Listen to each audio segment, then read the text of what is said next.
This is Cooler Master's new case. So it's well, it's not assembled yet, but the plan is to have a somewhat modular experience where they're shipping with, I think it's 8 corners and 12 columns. I think that's what it was. And so actually all these pieces end up assembling the case. And you can see we've got everything in here. So this is a panel. I think this is a front panel. It's got a dust filter on it. This is most of a pre-assembled frame. This is an individual column. This is a corner. And this is how Cooler Master is trying to approach some of its cases for the future. So as an example over here, this is a pre-configured completed case. This one is called the MF600. And MF, it's the motherfucking 600. I think that's what it stands for. And that one is the motherfucking 500. And that one is the motherfucking 400. We'll see how many times I can say that before YouTube demonetizes us. Before that, this video is brought to you by the Montech HSO1 and HSO2 cases. The HSO1 and HSO2 cases differ by way of a mesh front or a curved glass front. We previously reviewed these cases in our intensive benchmarking process and found them to be overall high build quality, with thermals comparable between the two designs. The rear chamber of the case uniquely brings the power supply forward and perforates the rear wall of the case, allowing for more air movement internally while providing a different look. The rear of the case uses a fan mounting mechanism for 2 separate fans that can be coupled together with a plate, improving convenience. The HSO1 and HSO2 also invert with minimal effort, allowing the computer to present to the opposite side without needing to reconfigure the entire build. Learn more at the links in the description below. So for the other piece of the frame, these are the corners, these are the columns. This one would go somewhere like up here, and then the plan is this sockets in like that, and then that becomes part of the case. So initially, Cooler Master is going to be basically selling pre-configured models, which is the ones I just pointed at here, and then explained with vulgarity. And then the future plan for Cooler Masters, they want people to be able to basically configure the case custom on the site and then have it assembled. So Cooler Master is looking at an assembly plant in the City of Industry area where they would take the orders in, build it, and then ship it out. But it's pretty cool because it's a fully modular approach to a case. And then internally, the way it ends up looking is, let's just pull this panel. So these are all secured with magnets, which is actually a pretty nice touch. So that comes out like that. And then internally, this pre-configured model, the MF600, is 3 140s, 1 120 in the rear. Motherboard tray, all this stuff's like pretty standard for the most part, with a few exceptions that are worth pointing out. One of which is, as part of this rail system, they've got all these different holes you can put screws in to reconfigure things. These are the magnets for holding in the panels, so like the side panel here. And then additionally in the back here, so you can see these kind of like rail systems that form bits and pieces of the motherboard tray. So like that's a rail system, that's a rail system, and all of this is supposed to be applied to something where people can get a more custom build. And I have to say, Cooler Master has been kind of on and off in the DIY space over the years, where they've had some really big wins, they've had some really big losses, they kind of were absent for a while. It's kind of in and out. This is a better showing, I think, than we've seen in a while from Cooler Master. Let's pull some of these other panels on 600. So this case, pre-configured, they're saying it's supposed to be $200. We'll do testing and a review as always. And then the other cases, the 500 I think is $165, and then the 400 is $150, and we'll go over the fan config. It's for the rails though. So this is the back of what we were just looking at for the rail system, where you can see it's kind of like one of the original sort of predecessors to Legos or Lincoln Logs or something, or erector sets. And those were built with all these different pieces of metal and holes and screws and things like that. You put it together however you wanted. So this kind of reminds me of that, but basically they're mounting the rails across, putting the screw in through the integrated part of the column, and then assembling the tray however they want to end up assembling it, with everything being somewhat modular. This one runs 2 200s included, and then it's got 1 120 in the rear. Otherwise, the concept of everything is the same as we just went over.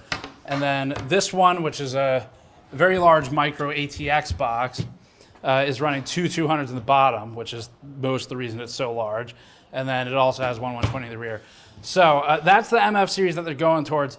These are different like panel types they're experimenting with. So this is some kind of actual like facade style stone. I think it's a shale or something they said. And those are actual wood panels. So that's kind of, I mean, it's interesting, but it's not nearly as interesting to me as the assembling a case from bits and pieces like this one is. On the other side of the room here, just really quickly, so these are more MF cases. The only reason I want to point these out is because they have flipped stuff around. So for these two, they're, first of all, it's inverted, which is how they can face each other. And then secondly, you can see the layout, the sort of benefit of this rail system. They've got this thing screwed in to support the GPU from the top, anchoring it from underneath, which is pretty cool. And then it's just a flipped layout. So a power supply shroud where you'd expect to be bottom intake fan. This is the installed stone sort of panel. So we pull that panel. You can see it's just got a metal backing and then that stone facade on the front of it.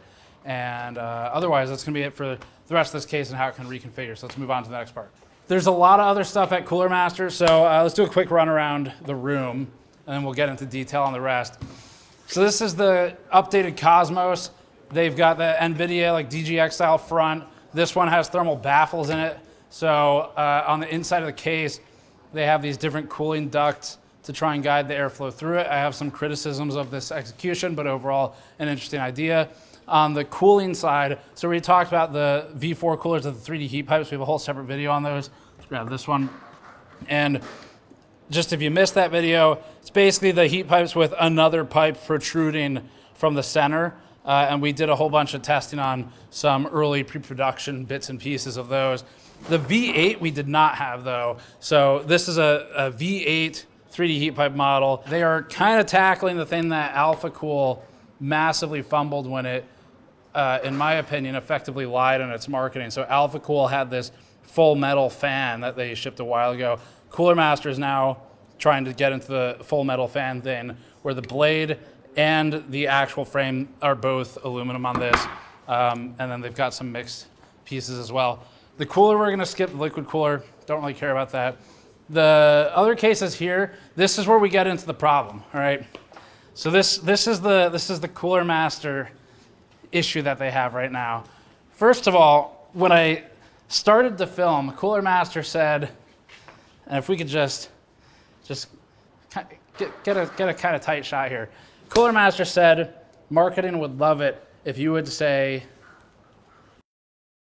in the video, and just if we could just bleep what I said there and then blur that would be excellent.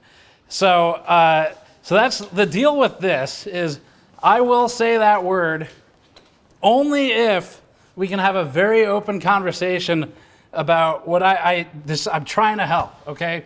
Cooler Master has a branding problem. They do some really cool shit, and we've seen some of it today. I cannot for the life of me remember any of the names. So let me just make an example of this. These cases are in the Elite series. The Elite cases are budget cases. And so these budget Elite cases are named, is this the 482? Yes. This is the 482. Yes. Oh no. Okay, so this is the 482. Is this the 600? Is this the 490? Yes. This one's the 490? Yes. Are you sure? I'm pretty positive. No. Because it's the wrong answer. It's the 600. It's the 600. It is not the 490. Trick question.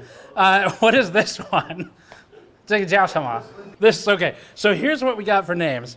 I think I wrote these down in the right order, and if I didn't, I don't care. Normally I care a lot, not this time. This is I think the 482, the Elite 482. I think this is the Elite 600. I think this is the Elite 490 wood. The wood part, that I understand. I think this is the Elite 691 wood.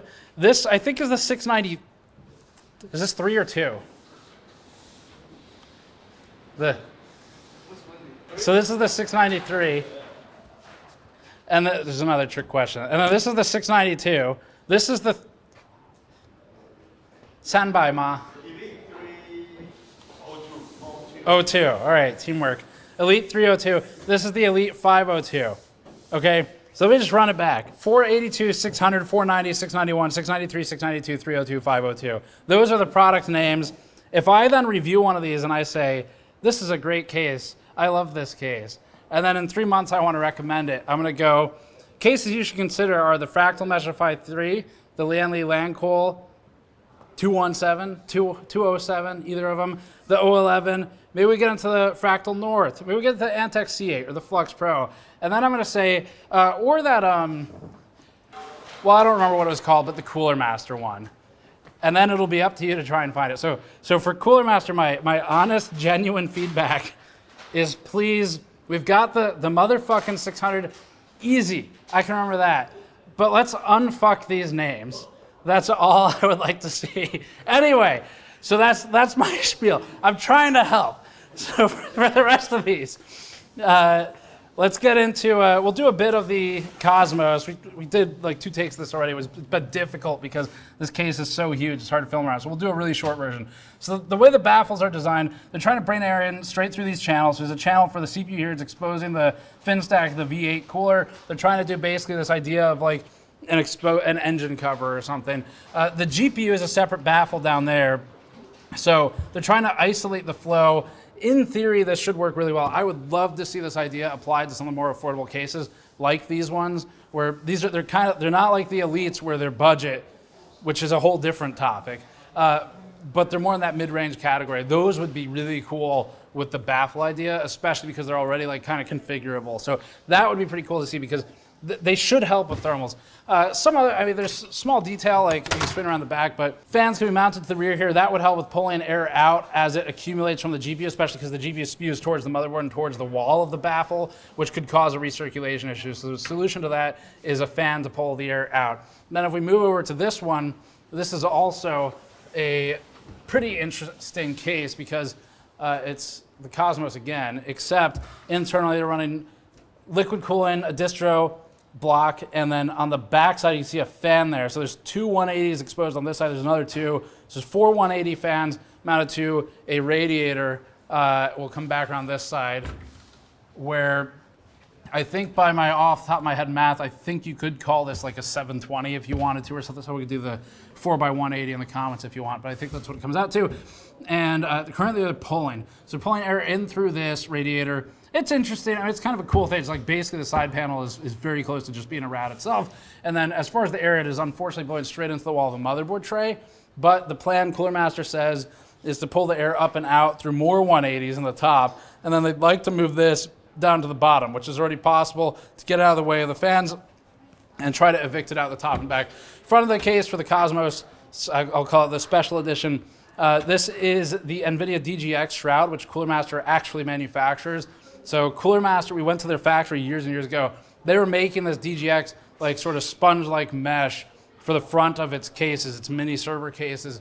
And at that time, we were not allowed to say it was NVIDIA's, but we could show it, and we could show an NVIDIA DGX photo on the screen.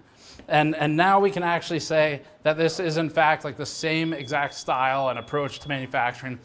And then otherwise for this one, so this is the one that's actually got a price. The special edition does not. It's going to be probably stupid expensive.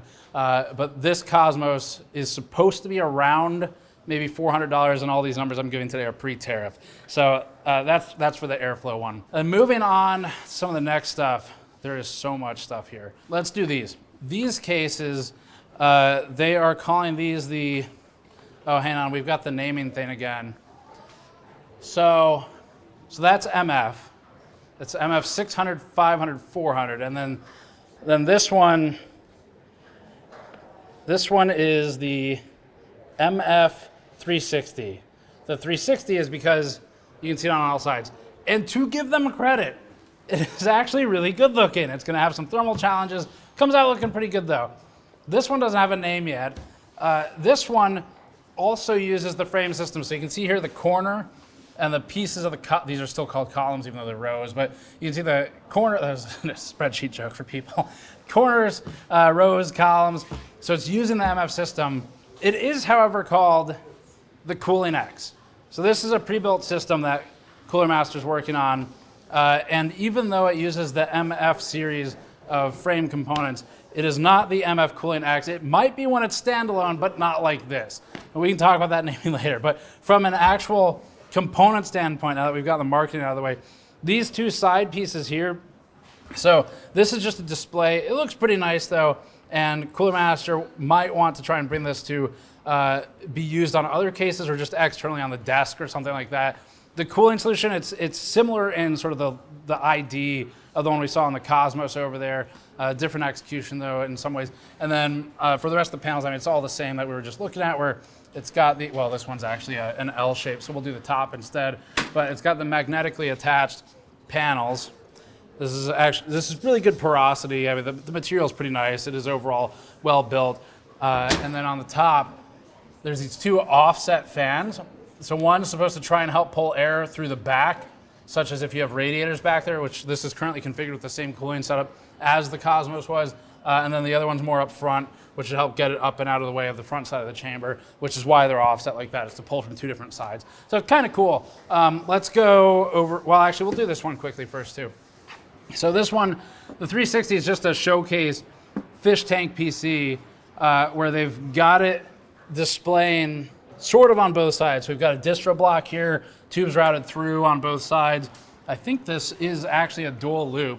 These mostly don't come with fans because they're the Elite series, but these two do, I think. And so the way there's 3 ARGB fans in these two. Let's just I'll just run down the prices as best I can.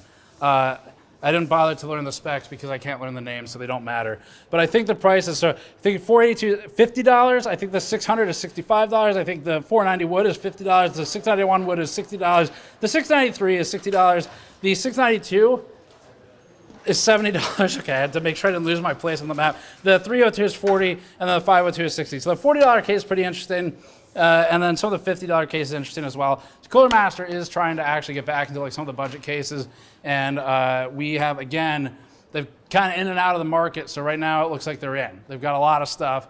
And there's some other cases too that we didn't look at, such as a successor to the 500 series. There's a Q500 core that's going to be $60 to $70. It's basically a semi-modular approach like all these other ones. And that's made out of steel to keep it a little cheaper. And they're doing open source files for 3D printing, basically, to customize it. So I think that runs through most of the stuff. The fans we can do kind of quickly. So the all aluminum ones with the blade and the frame, these ones are supposed to be for the 120 mil model, $35. It goes up to 4,000 RPM. And so this is what I call, I have a name suggestion. Have you what is this? What is this called? And then 120 XT. what? 120. MF. Okay. MF 120. 120 XT. XT. Okay, and to be fair to Wei, he's not like the fan guy. So this is the MF 120 XT. Have you considered the MF 120 finger chopper? Or the MF 120 liability edition? It will be safe. Okay. Good legal answer. So this is very well trained. The legal team has done well.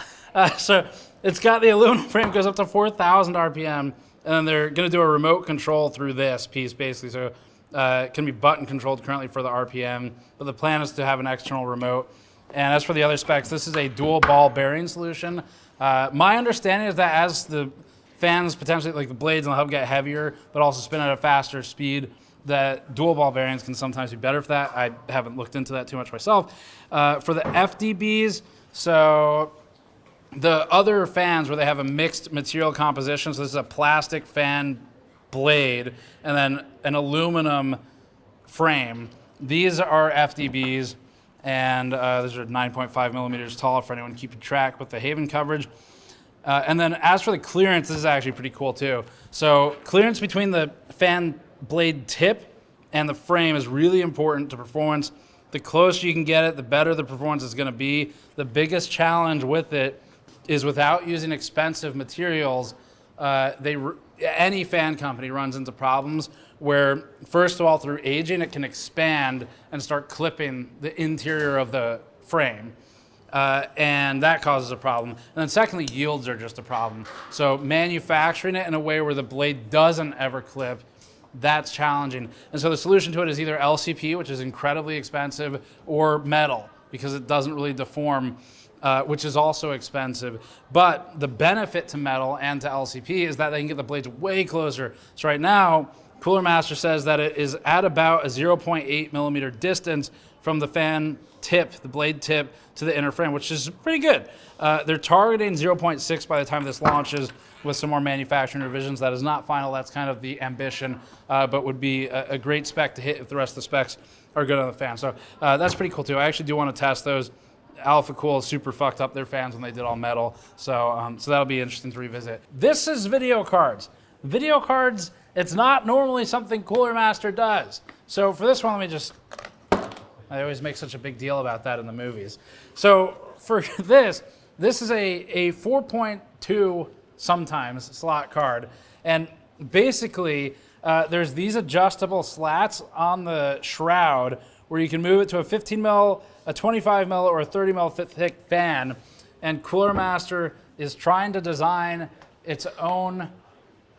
It's not like an AIB thing, they're doing it in pre-builts, but basically like a custom solution as you would find in an AIB model.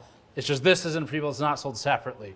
So pretty interesting. This fan, this is a standard 25 mil thick fan.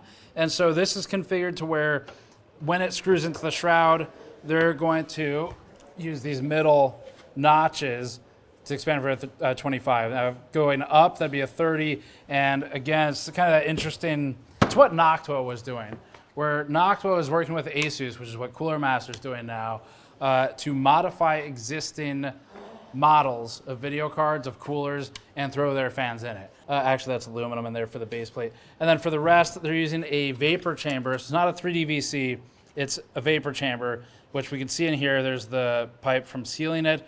And then that's got 8 millimeter heat pipes running through it. So they'd be on top of the VC, under everything else, and then a gigantic fin stack, which kind of reminds me of the EVGA unreleased 4090 card that we showed previously, where it's just a huge, very simple fin stack. No pin fins, no special stuff. It's just gigantic, and that is certainly a way to achieve cooling. A couple other interesting specs with this.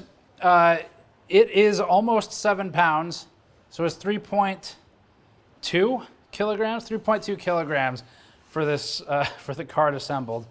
And otherwise, anything that's the same for ASUS, like the Dual V BIOS, all that stuff, that's still the same. It's just the ASUS Astral. They say that for cooling, so they're achieving similar cooling performance to the 4-fan Astral at lower noise levels. I don't have the noise numbers here, but that's the claim. We could validate that pretty easily. We have both the cards. And then the cooling with 4,000 RPM fans. So 100% load from like Furmark, 600 watts, which would be a 5090 with a slight OC. They're saying that runs at about 49 degrees or so Celsius for the GPU with 4,000 RPM fans, which would be the all metal fans we showed. There's some really cool stuff here, like genuinely. It's the branding. I think that's been a repeat challenge where they've got to establish a brand identity in the DIY space so that people understand what's going on. So the MF stuff's really cool. I'm excited about to see where that goes, and if they can execute on sort of the custom order, like built and assembled to a specific rail layout and spec. So that stuff's interesting. We're definitely going to review some of these. I'll probably review the pre-configured, like MF 600 or something, the $200 case. And then the Cosmos stuff is also very cool, but I'm not sure that we'll review it because it's too custom. It doesn't really fit our test bench. So that is it for this one. Thanks for watching. As always, subscribe for more stuff like this because we have a ton of it. I think we've got like 30 meetings lined up for Computex this week, Computex 2025 in Taiwan. And you can go to store.gamersnexus.net to support us directly, or patreon.com/gamersnexus, so that I can keep saying whatever the hell I want while everyone's in the room. Thanks for watching. We'll see you all next time.